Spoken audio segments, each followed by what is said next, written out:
Praise the Lord. கர்த்தருக்கு மகிமை உண்டாவதாக. இந்த நல்ல காலை வேளையில் கர்த்தருடைய வார்த்தை மூலமாய் உங்கள் யாவரையும் சந்திப்பதிலே நான் மிகுந்த மகிழ்ச்சி அடைகிறேன். சங்கீதங்களின் புத்தகம் 5ஆம் அதிகாரம் 12ஆம் வசனம், கர்த்தாவே, நீர் நீதிமானை ஆசீர்வதித்து காருண்யம் எனும் கேடகத்தினால் அவனை சூழ்ந்து கொள்வீர் என்று எழுதப்பட்டிருக்கிறது.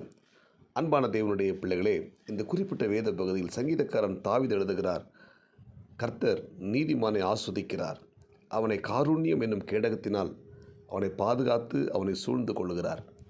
இந்த புதிய நாளில் நாம் ஒவ்வொருத்தரும் நீதிமானாக வாழும் பொழுது, நீதிமானாக நாம் இருப்போமானால் தேவன் நம்மை ஆஸ்வதிக்கிறார். அது மட்டும் இல்லாமல் அவர் தம்முடைய கேடகத்தினால், காருண்யம் என்னும் கேடகத்தினால் நீதிமானை சூழ்ந்து பாதுகாக்கிறார்.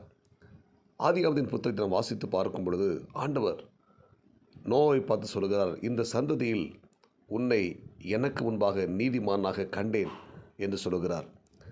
அந்த நோவா குடும்பத்தை ஆண்டவர் பாதுகாத்தார்.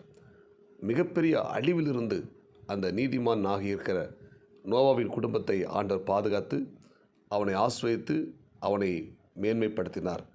இந்த காலை நேரத்தில் நாம் ஒவ்வொருத்தரும் நீதிமானாக வாழ நம்மை அர்ப்பணிக்க வேண்டும்.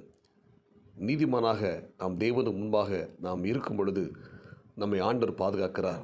இந்த உலகத்தில் பார்த்திங்கன்னா பலவிதமான பாடுகள், நெருக்கங்கள், வேதனைகள், நிந்தனைகள் இவை எல்லாம் இருக்கிறது. ஆனால் வேதம் என்ன சொல்கிறது? நீதிமான்களுக்கு வரும் துன்பங்கள் அநேகமாக இருக்கும், ஆனால் அவை எல்லாவற்றிலிருந்து தேவன் அவன் நீங்களாக்கி விடுவித்து காத்து கொள்வார் என்று சொல்லப்பட்டிருக்கிறது. எனவே நாம் நீதிமான்களாக இருக்கும்போது நமக்கு ஒரு துன்பங்கள் எல்லாவற்றிலும் நம்மை ஆண்டவர் மீட்டு நம்மை பாதுகாத்து ஆஸ்வதிக்க வல்லமுள்ளவராக இருக்கிறார். எனவே இந்த சந்ததியில் நாம் ஒவ்வொருத்தரும் நீதிமானாக இருக்க வேண்டும்.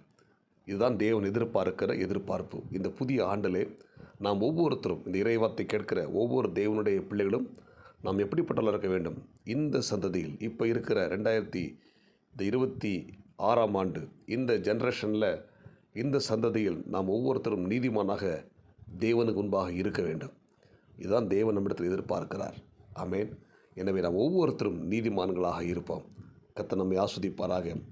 இந்த சங்கீதத்தில் பார்த்திங்கன்னா 5 முதல் 6 வசனங்கள் வரை வாசிக்கும்போது கர்த்தர் சிலரை அருவருக்கிறார். அதில் பார்த்தீங்கன்னா 5ஆம் வசனத்தில், வீம்புக்காரர் உம்முடைய கண்களுக்கு முன்பாக நிலை நிற்க மாட்டார்கள், அக்கிரமக்காரர் யாவரையும் வெறுக்கிறீர், பொய் பேசுகிறவர்களை அழிப்பீர், இரத்த பிரியனையும் சூதுள்ள மனுஷரையும் கர்த்தர் அருவருக்கிறார். இப்போ பார்த்தீங்கன்னா வீம்புக்காரர், அக்கிரமக்காரர், பொய் பேசுகிறவன், இரத்த பிரியன், சூதுள்ள